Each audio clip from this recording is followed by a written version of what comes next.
Hi, my name is Kofee Lilly, and I'm a board member of Sierra Sanctuary.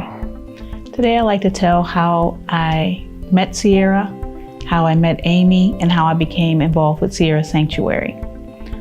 I met Sierra when she was probably 15 or 16 years old. I was working at Neil Kennedy at the time as the evaluator, and she came in, bubbly, great little girl, and we bonded because both of our parents were police officers. So she came in, we got her treatment, and she wasn't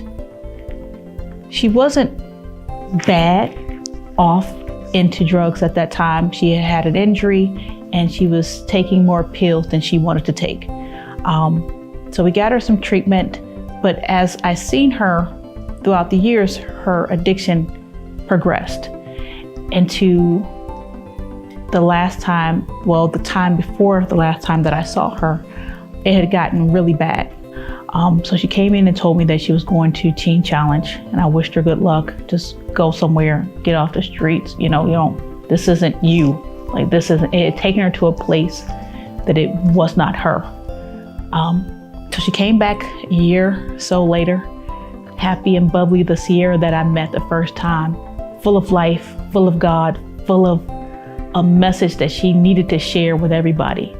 And she came in, it's like, I'm going back and I'm going to help people who, was lost in despair and, in the world of addiction. And I was like, that's nice and all, but I don't know if you should go back there. Like, I don't know if you're ready to go back there. She was like, I have to. This is what God is telling me to do. And the next thing I heard was that she had been murdered. That took something out of me. It just took something out of me. It wasn't so much as the fact that she was murdered. It was the fact that she was murdered trying to help people. She was actually doing what she was called to do. So she became a part, and I was the last lecturer of every DUI school. So she became a part of my lecture. So I would tell people who was there for alcohol about the effects of drugs on their life, and how a person who could come in because of an injury, who's being prescribed medication from a doctor, could end up, in places that they never could have imagined ever being.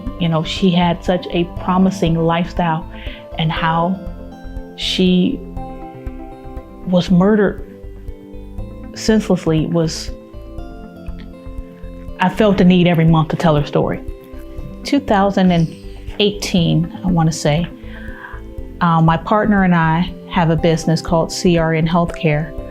We went to a ASAP meeting, and I meet Amy. So she's telling me she's the mom of a murder victim, and I'm standing there, I'm holding my breath, and I'm like, oh, don't say it. And she said, yeah, my daughter Sierra. And I said, Sierra who? And she said, Sierra Roberts. And I just bust out in tears right there. And she's looking at me like, okay, so you knew my daughter? I'm like, yeah, I knew your daughter. And she said, wow, she's right across the street. And I'm like, she's right across the street where? She was like, I designed her headstone. I got to show you. It's so cool. She's right across the street. And I'm like, where? My office is right across the street. And she was like, at Pineview. I'm like, my office is right next door to Pineview. So she says, I got to get your phone number, and I'm working on something for her. And I'm like, whatever you're working on, I don't care. I'm down.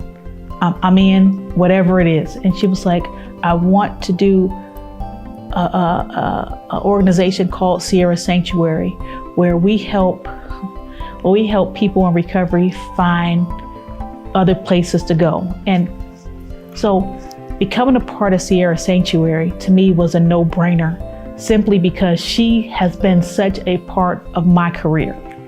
She has been such an instrumental part of why I do what I do and why I make the decisions that I make regarding people, because you never know when the last time you talk to them is going to be the last time you talk to them. I'm very excited to be a part of Sierra's Sanctuary because not only are we able to help the person who's seeking recovery find a place to go, we're able to eliminate some of their barriers of funding, of transportation, of support.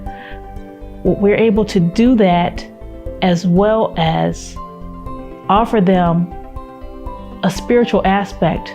It took a team of people to get you into this world, so it's going to take a team of people to help you through this world. To be able to tell people that and just love them, just show them the love of God through action, and hold their hand during the most difficult times in their life. That is what excites me about Sierra Sanctuary. How can I give back to people who I see are hurting, that I know are hurting and need some help? To learn more about Sierra's Sanctuary and how you can help save one soul at a time, join us online at sierrassanctuary.com.